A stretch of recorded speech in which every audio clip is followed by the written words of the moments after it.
Quand j'étais petite, j'étais dans une famille heureuse. Tout se passait bien, il y avait l'harmonie, il y avait l'amour, enfin tout ce qu'il faut pour une famille. Mais quand je suis arrivée au stade de mes 18 ans, là en fait tout a commencé à changer. À la veille de mes examens du bac, mes parents ont eu une forte dispute et ça nous a choqués en fait parce qu'ils se disputaient jamais. Quand je les voyais, j'avais tellement l'image du couple parfait, sans tension, sans rien, que pour moi c'était clairement et simplement la fin du monde. Enfin vraiment pour moi. C'était la veille de mes examens, donc ça m'a complètement perturbée. Et de là, je suis passée au rattrapage. Mais même mon rattrapage, j'ai pas réussi à le passer bien. Je me suis mise à pleurer devant l'examinateur. Le fait d'avoir gardé tout ça en moi et d'en parler à personne, ça a engendré beaucoup de haine et beaucoup de rancœur. Et je m'énervais contre tout le monde pour un rien. Je cherchais des noises à tout le monde pour tout et pour n'importe quoi. Les seules interdictions que j'avais, c'était tu vas pas dormir chez tes copines, t'as pas de petits copains. Tu rentres avant le coucher du soleil en été et en hiver avant 19h30, 20h. Et ce que j'ai fait, en fait, c'est que je suis allée à l'encontre de tout ça. En gros.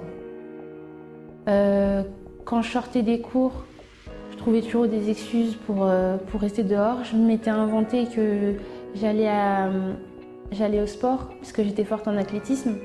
Et petit à petit, j'ai commencé aussi à sortir, à avoir des copains. Et ce qui s'est passé, c'est qu'une fois, anodinement, il me raccompagnait. Et en me raccompagnant, je suis tombée sur ma mère. Et elle en a fait toute une montagne. Et au lieu de le garder pour elle, elle l'a raconté à mon père, ce qui a envenimé les choses. Et de là, j'ai eu encore plus de haine que j'avais déjà. À l'époque, pour dire les choses telles qu'elles sont, mon premier amour, c'était un Marocain. Et du coup, ce que j'ai fait justement pour énerver mes parents, parce que déjà toute petite, on était vraiment, pour eux, c'était important d'aller à l'église tous les dimanches. Donc petit à petit, je commençais à me révolter contre ça. Je commençais à trouver des excuses pour plus aller à l'église le dimanche. Au final, j'ai pris la décision de me reconvertir à l'islam et de devenir musulmane. Et je faisais vraiment en fait tout pour que leur vie ce soit franchement un enfer sur terre.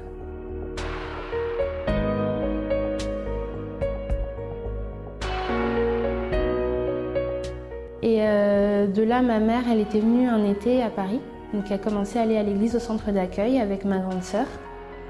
Et elles essayaient de me faire venir à l'église avec elles, que ce soit le dimanche ou le samedi après-midi parce qu'il y avait le groupe jeune. Mais je me braquais toujours, je disais toujours non. Elles ont persévéré. Et au final, un jour, on m'a invitée au groupe jeune. Et comme dans les activités proposées, il y en avait une que je faisais, c'est celle que je fais depuis que je suis toute petite, l'athlétisme. J'ai accepté. Après, j'ai commencé à y aller tous les samedis. Petit à petit, j'ai commencé à aller aussi à l'église le dimanche. D'abord, c'était que le dimanche, puisque pour moi, c'était déjà beaucoup. Et petit à petit, j'ai appris qu'il y avait des réunions dans la semaine. Donc, j'ai commencé à faire les plus importantes, le lundi, le mercredi et le vendredi. C'est vrai que quand j'ai commencé à venir au centre d'accueil, ce qui m'a touchée, c'est qu'au travers de chaque prédication que faisait le pasteur, que ce soit peu importe le jour de la semaine, j'avais l'impression qu'il répondait aux questions que je me posais dans ma tête avant de venir. J'avais entendu personne me le dire concrètement. Je me rendais vraiment compte que c'était pas mes copines avec qui j'étais tous les jours, avec qui je faisais vraiment les 400 coups, qui allaient un jour venir et me faire prendre conscience des choses en fait. C'est vrai que ma grande sœur et moi, on a vraiment une relation, avant, on avait une relation vraiment très compliquée. Pour dire les choses franchement, j'étais super hypocrite avec ma sœur. Puis un jour, je me suis dit, si je veux prier pour ma famille, il faut d'abord que moi-même, j'accepte de pardonner. Parce que c'est en pardonnant que j'ouvrirai toutes les portes qui me sont fermées. Donc ce que j'ai fait, c'est que j'ai pardonné à ma sœur. Et je lui ai aussi demandé pardon pour le mal que j'ai pu lui faire sans m'en rendre compte ou indirectement. Et du coup, tous les dimanches, on priait toutes les deux dans la même foi, en fait. Et j'avais pas vu ma mère depuis Noël 2012. Et ce que j'ai fait, c'est que je suis partie la voir le dernier week-end du mois de mai. Et je lui ai dit et je lui ai vraiment montré que vraiment je l'aimais et je tenais à elle. chose que je faisais pas avant. Au jour d'aujourd'hui, quand je repense aux relations que j'avais avec mes parents, sachant que c'était des relations assez compliquées, au jour d'aujourd'hui, en fait, ça me fait ni chaud ni froid. J'ai plus aucune rancœur, j'ai plus aucune haine. Et au contraire, si vraiment je pouvais leur dire plus souvent, je leur dirais vraiment plus souvent que je les aime.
Bonjour à toutes et à tous, ravi de vous retrouver en ce jeudi pour cette nouvelle émission d'Impact.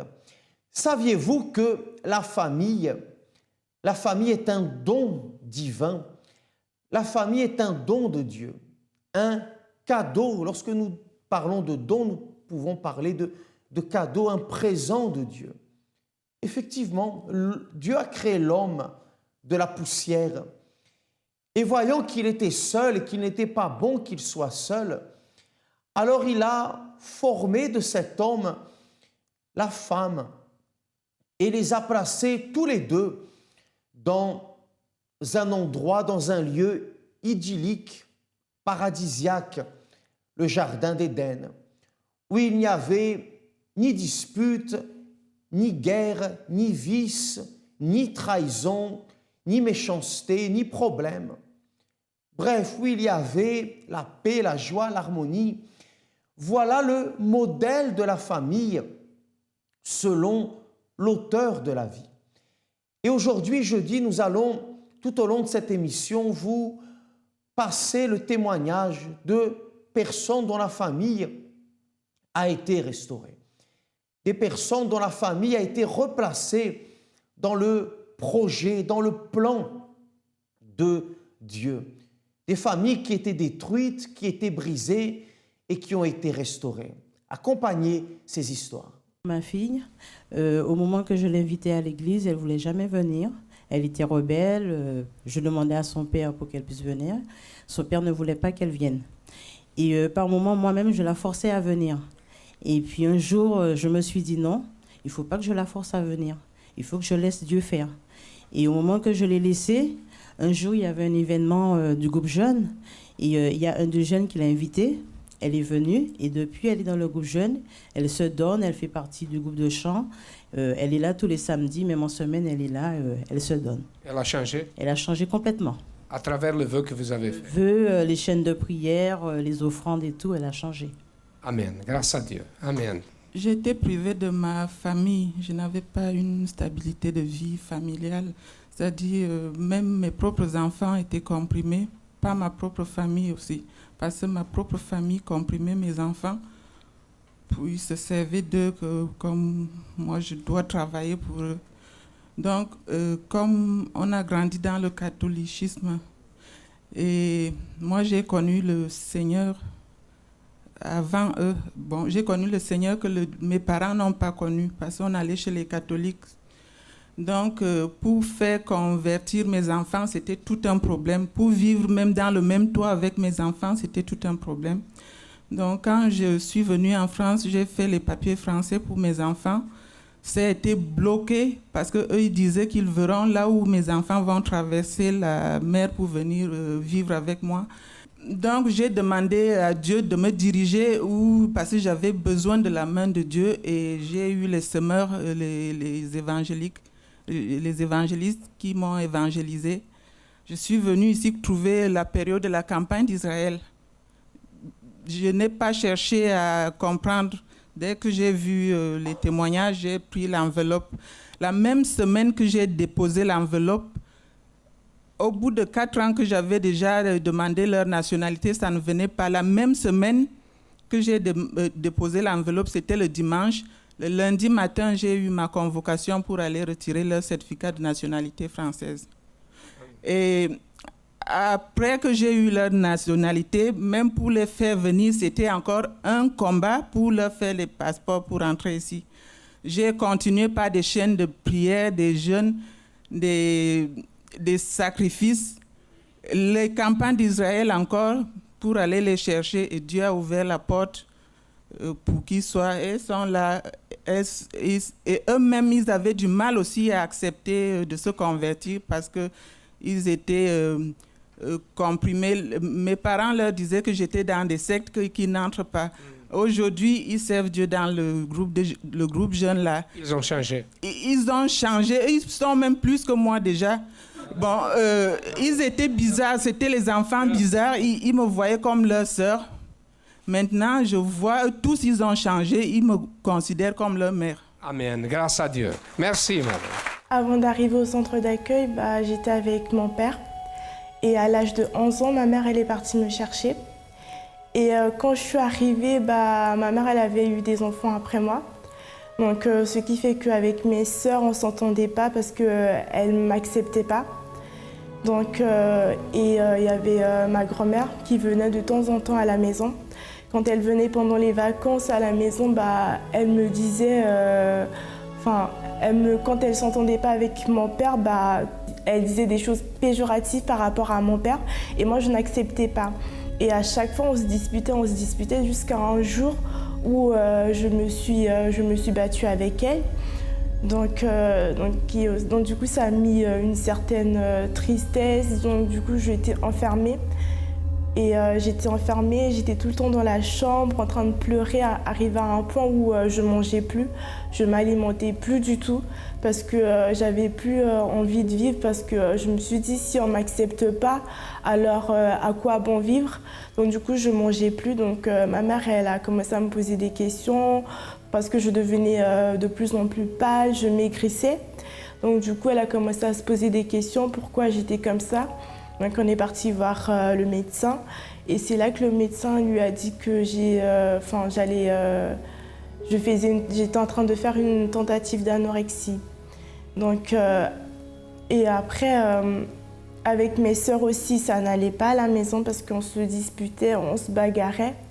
Et avec ma mère, c'était on se disait juste bonjour et après voilà. Il n'y avait pas de compréhension, il n'y avait pas de... il n'y avait aucun lien mère-fille. Et donc, ce qui fait que j'étais là, il y avait mes sœurs, ma mère elle s'occupait de mes sœurs et il y avait moi. Donc, ce qui fait que j'étais... quand la famille venait rendre visite, je disais juste bonjour et je rentrais directement dans ma chambre. Ce qui a fait qu'à l'école, c'est vrai qu'à l'école, au collège, j'avais des bonnes notes et je suis arrivée au lycée. C'est là que mes notes commençaient à chuter et donc ce qui a fait que ma mère, elle me mettait plus la pression et ça n'allait pas du tout. Ma mère, elle m'a ramenée à l'église parce que déjà, bien avant, elle venait déjà au centre d'accueil. Quand je suis arrivée au centre d'accueil, c'est vrai que moi j'étais à l'église catholique et donc quand je suis arrivée, déjà l'ambiance, j'aimais pas du tout. Et après, le responsable de la FJF m'a invitée à venir au groupe jeune. Et donc on a commencé à parler et donc elle a commencé à me conseiller. Donc ce qui a mis une révolte en moi. Je me suis dit, il faut que je change parce que je ne voulais plus être la même personne, plus cette fille angoissée, triste, enfermée. Donc c'est là que j'ai pris la décision de changer.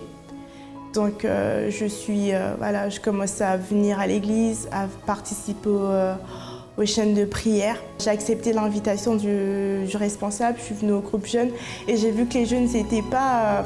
c'est vrai que quand je suis venue, je ne voulais pas participer aux activités parce que je me disais que j'étais une personne timide, mais au fur et à mesure, quand j'ai commencé à participer aux activités, c'est là que j'ai commencé à me lâcher.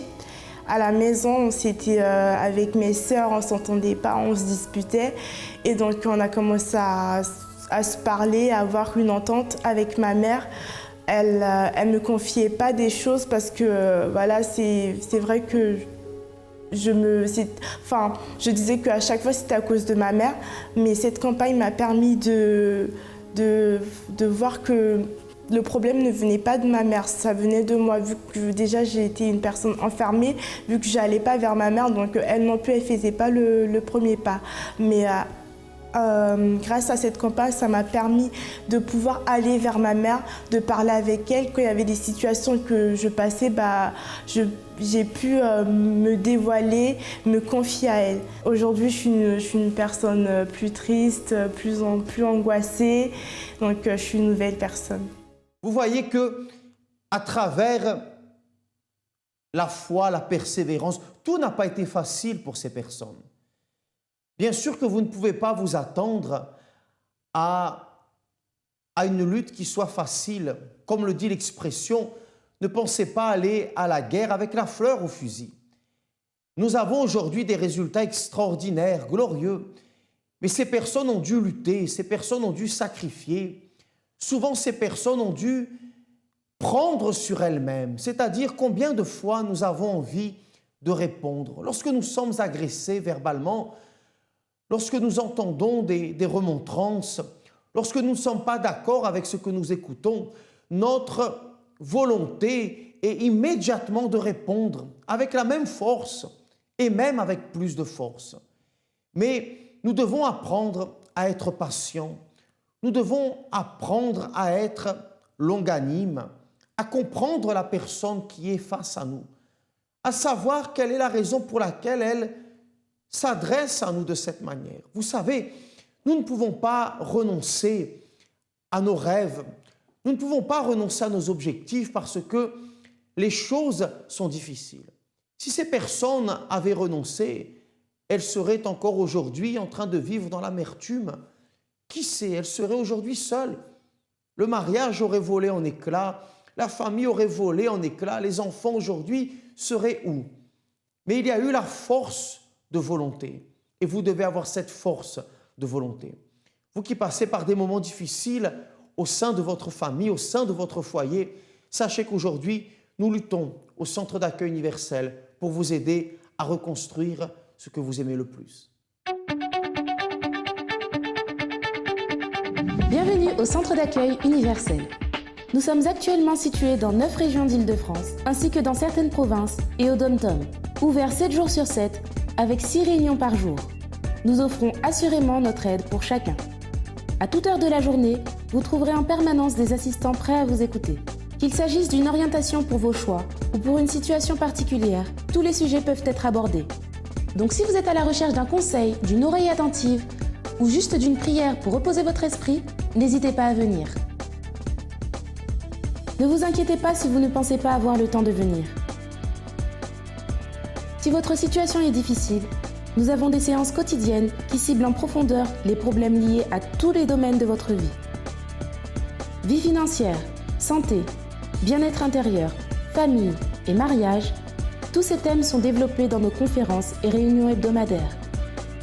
Aucune prise de rendez-vous n'est nécessaire. Vous êtes simplement bienvenus. De plus, tous les services que nous offrons sont absolument gratuits. Voulez-vous savoir de quoi il s'agit? Suivez-moi et jetez vous-même un coup d'œil. Si vous ouvrez cette porte, vous trouverez des conseillers disposés à vous venir en aide, quelle que soit votre préoccupation. Ils vous donneront, sans vous juger, des enseignements pratiques qui enlèveront la pression sur vos épaules. Pour plus d'informations sur les sessions que nous offrons, vous pouvez recevoir gratuitement un de nos feuillets explicatifs ou notre revue semi-annuelle. Nous offrons également des installations gratuites de garde d'enfants pour la durée de chacune de nos réunions. Soyez donc parfaitement à l'aise si vous avez des enfants. Des éducatrices formées prendront soin d'eux comme s'ils étaient les leurs. Et si vous êtes très occupé ou toujours sur la route, pourquoi ne pas visiter notre site internet où vous serez averti au quotidien de toute l'actualité du centre d'accueil. Vous y trouverez notre radio positive en ligne, ainsi que nos émissions quotidiennes diffusées sur internet. Nous mettons tout en œuvre pour vous aider et vous motiver quelle que soit votre situation. Rendez-nous visite ou appelez notre ligne amie 24 heures. Nous croyons en vous comme personne. Je n'ai pas pu aller jusqu'au bout de ma formation parce que la préfecture a retiré mon titre de séjour. Et au moment où ils ont retiré mon titre de séjour, je ne pouvais plus travailler pour pouvoir financer mes études. Et ça s'est bloqué complètement comme ça et je n'ai aucune autre issue parce que le recours que je fais, c'est à mon ministère. C'est à mon ministère. Au moment que j'ai fait le recours au niveau de mon ministère n'a pas répondu aussi vite que possible jusqu'à ce que la situation s'est dégradée. Et deuxièmement, c'était au niveau de là où j'habite ici en France, c'était chez mon frère, dans la maison. Sa femme n'acceptait pas notre présence et ça a été vraiment difficile. Et donc, avant cela, je travaillais, j'avais une prospérité, ce qui me permettait aussi de ne pas penser beaucoup à cela. Mais à partir de 2011, quand je suis revenu, c'était pire. Et moi-même, dans le passé, quand elle faisait ça, je n'en voulais pas elle. Je voulais vraiment que ça vienne. Mais au moment que tout s'écoulait autour de moi, il y avait une haine qui s'est vraiment soulevée à l'intérieur de moi. Malgré cette haine, je lui pardonnais. Je venais même devant elle, je me mettais à genoux, je lui demande le pardon. Mais à un moment donné, quand je commence à faire le bilan toujours, parce que dans la nuit, souvent quand l'homme dort, il y a un moment où il se lève pour pouvoir penser et revoir tout ce qui se passe autour de lui. Et tout cela, ça a créé une haine à l'intérieur de moi.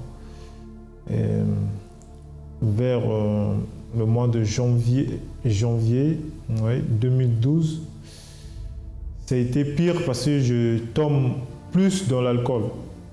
Je tombe plus dans l'alcool et je fais du suivisme par-ci par-là. Mes amis, même parce que quand je suis avec eux, je boive. Je fais de l'animation, tout le monde était content de ça. Et j'étais vraiment enfoncé.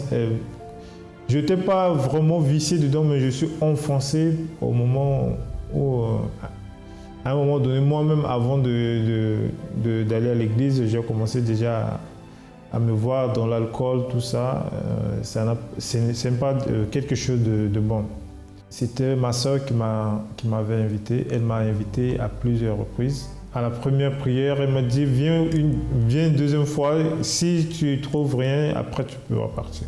Quand je suis venu, 2 fois, 3 fois après, c'est parti. J'ai pris l'habitude de venir seul.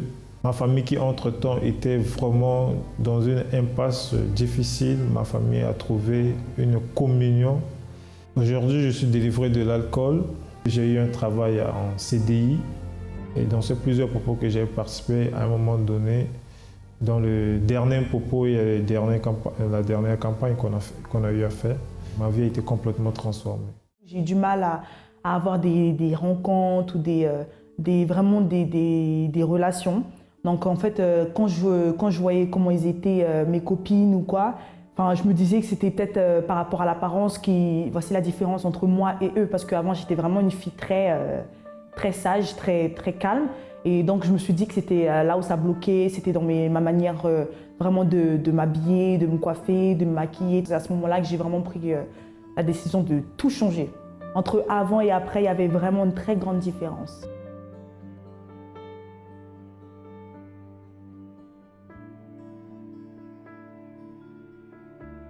Un jour, en fait, il y a une période, je suis partie dormir chez mon copain qui avait 3 ans de plus que moi.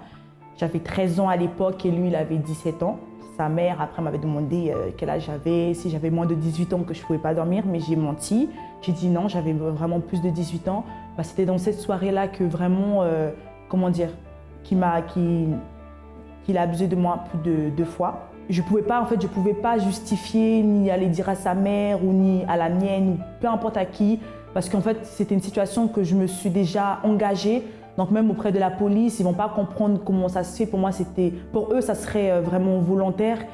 J'ai été vraiment utilisée, voilà, à ses besoins et c'était à ce moment-là que je suis tombée vraiment tombée au plus profond de la piscine, comme on dit, quoi.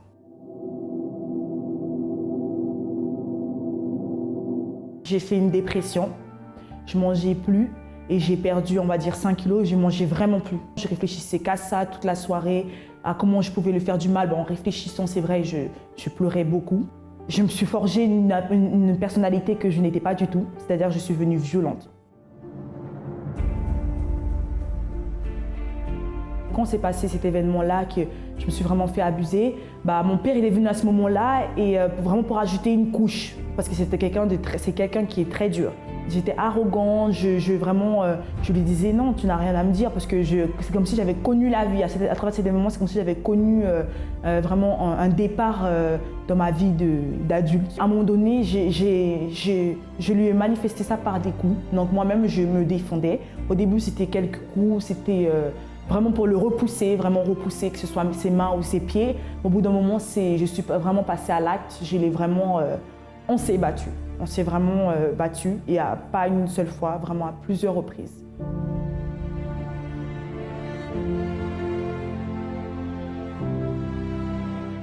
J'ai connu le centre d'accueil grâce à ma sœur qui était venue à un événement de la Force Jeune France.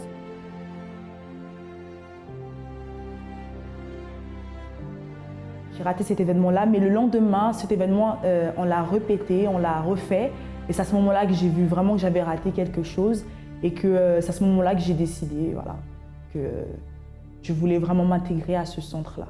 Quand j'ai commencé à m'intégrer, ça a été très difficile parce que je vivais toujours d'apparence, mais d'une autre apparence. Calme, c'est redevenu cette fille très, très polie.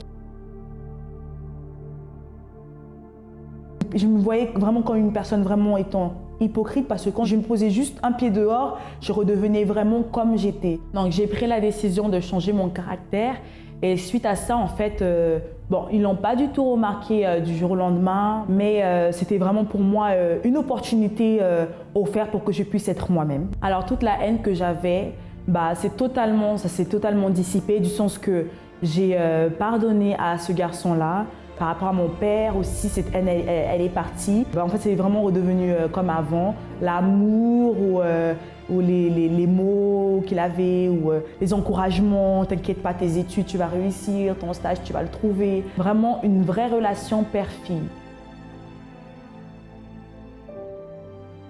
En fait, cette méchanceté, cette haine, pour moi, c'est quelque chose qui n'est plus devenu utile pour moi. Par rapport à la vie sentimentale, je suis quelqu'un de plus réfléchi, déjà. Ceux qui ont en dessous de mes vêtements, j'ai compris maintenant que ce n'est pas quelque chose que je devais montrer ou faire de la publicité ou vraiment exposer aux yeux de tout le monde. Tout le monde doit voir ce que j'ai mis. Non. Maintenant, je me respecte en tant que femme. Aujourd'hui, je n'ai plus ce besoin vital d'attirer les regards des autres.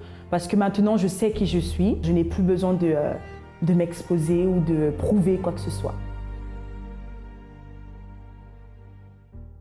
Aujourd'hui, jeudi, à notre siège national 254 rue du Faubourg Saint-Martin, Paris 10e, comme chaque jeudi, 7h, 10h, midi, 15h et 20h, la grande prière pour la famille.